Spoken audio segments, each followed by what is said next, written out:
Senator Bato has a motion. Do you want to say? Senator Bato is recognized.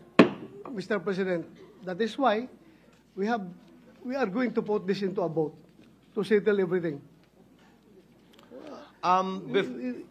Before acting on the motion of Senator De La Rosa for the clarification of some of our colleagues, the motion of Senator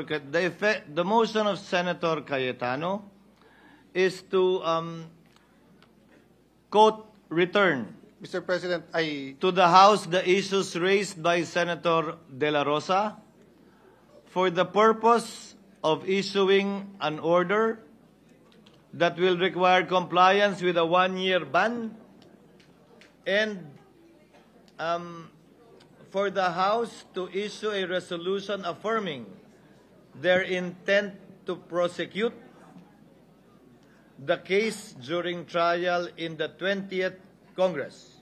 and for the record, Mr. President, I changed the word remand to return, a non-legal term, to make it plain. So it is in no means a dismissal, Mr. President. Kung dismissal din lang, bumalik tayo sa original na Your Honor, just to emphasize that it isn't, and just to answer Senator Win na why remand, because the original motion was to dismiss, and I understand why they want it to dismiss. This is a compromise that I feel is both practical and idealistic, Mr. President, in my view, Mr. President. Again, this will not constitute a dismissal, Senator Judge Pimentel, because as the presiding officer said earlier, we will be issuing summons. Why use dangerous words, Mr. President? At saka yung pag-restate mo, ang layo na sa return the issues ang sinabi mo. Wala ko narinig yun. That's why, Mr. President, ganito na lang gawin natin. Mahaba-haba rin yung supposed to be accurately, clearly stated motion. Can we write it down? Can we flash it? Para makita na natin yung fixed wording. Because I never heard return the issues. Ngayon ko lang narinig sa presiding officer. Kaya magulo, sobrang gulo, Mr. President. Can we have the Honorable Cayetano restate the motion? Do you want it printed, Coco? Mr. President, I don't think magulo dun sa pabor eh. Magulo dun sa hindi pabor.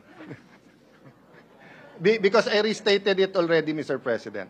Whether we use the word remand, whether we use the word return, there is nothing in the Constitution, in our rules, given not only the point na sui generis ang classification ng ating court, yung time na final, yung ating gagawin, this will actually expedite everything. If you map it out, Mr. President, kung anong mangyayari, mas bibilis pa nga dito. Kaya sa akin, Mr. President, bago magbago ang isip ni Senator Bato, we've clarified as much as it can be clarified. So maybe we can just vote on it, Mr. President.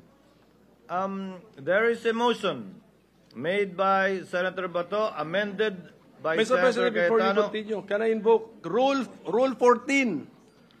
So kung may motion, all motions, etc., or any senator shall require it, they shall be committed to writing. Mr. President, I am requiring that it be committed to writing and flashed on the screen para makita natin the details of the motion, Mr. President. Mr. President, can they type it as I narrate it? Then we can edit it together. Then may I remind everyone that we're already in the period of voting, so it cannot be interrupted anymore. But no, it's in good. Nagtawag na siya. But we will follow. Tama yung motion mo, Mr. Minority Leader. So we will narrate it and so that it will be typewritten. Can the Secretariat coordinate with Senator Cayetano now while I recognize Senator Judge Binay? What is the pleasure of Senator Judge Binay? Just one clarificatory question, Mr. Yes, Your Presiding Honor. Justice. Ano ho ang mangyayari dun sa complaint kung hindi tanggapin ng House yung pagsoli natin? Hindi po natin, ulitin ko po, hindi po sinosoli yung complaint in the strictest sense of the word dahil nga po, pagkatapos natin pagbotohan to, ano man na mangyari, mag-i-issue po tayo ng summons para pasagutin. Ang pagkakaunawa ko sa layuning ito na kinaklarify na ngayon ay para utusan ng Kamara na magsumite ng paliwanag at compliance sa mga katanungan na ipinukol kanina ng ilang senator judges. Hindi po ito dismissal.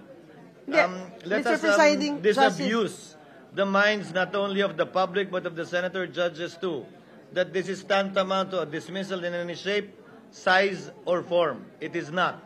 And that is not the understanding of the presiding officer as well. Pero, Mr. Presiding Justice, di ba ang Tagalog po ng return ay isole? Intayin po natin i-clarify. Pero pinapaliwanag ko nga po, ang pagkakaunawa ko at sinagot ng MUVAN ay hindi yan dismissal. Those who are against the motion, if at all, can think and say all they want that it is. But it is not, and this will soon be proven by the issuance of a summons right after the vote, regardless of the outcome. So, Mr. Presiding Justice, hindi pwedeng baliwalain ng House of Representatives yung motion na gagawin natin, assuming na it will be... Utos po ng husgado yon sa Kamara na tumatayong prosecutor sa ngayon sa 19th Congress at maski na sa 20th Congress. Ito'y magiging dagdag patunay para sa presiding officer na itong kasong to ay tatawid sa ika-20 Kongreso at hindi mamamatay sa ika-19 na Kongreso. Another clarification. I'm sorry, but I think Ready na ba kayo? kasi yung unang posisyon ng ating presiding officer is we cannot compel the 20th Congress to be bound by our decisions. On the other hand, my question is, kung kunwari bukas matuloy yung trial natin at pumunta dito yung mga House prosecutors, hindi ba natin pwedeng tanungin sa kanila sa puntong yon na iklaro na nila yung mga tanong natin at tama din yung sinabi ni Senator Win na mas transparent ang sagot nila kasi hindi pwede yung sila-sila na nag-uusap, isasubmit sa atin. We want to see how they're able to come up with that response and also how they're going to be defending it live with us. That's for the 20th Congress to decide. Why? That was what was discussed earlier. Kaya nga po, di ba, ang paliwanag, napakahabang diskusyon at debate ito, hindi natin kayang pagpasan. Yan ang sinabi ng karamihan. Hindi tayo pwede mag-judicial notice ng mga bagay-bagay na ito. Kaya nga po, para hindi masayang oras, pinapasumitin natin sila habang wala naman tayong pwedeng gawin at magawa. Dahil nga matatapos ang otoridad ng 19th Congress sa June 30. At hindi rin pa po trial ito dahil mag-i-issue pa lamang po tayo ng summons ngayong araw na ito kung saan meron ngang takdang panahon para sumagot ang nasasakdal at kung sakasakali magbigay pa ng reply ang prosecution bago po tayo pumasok dun sa presentasyon ng ebidensya ng magkabilang panig na siyang pinatutungkulan talaga ng trial. I think we should not belabor the point anymore. Senator Bato de la Rosa earlier made the motion and Senator Pimentel required that it be put in writing. May we see it, sir, if it is ready?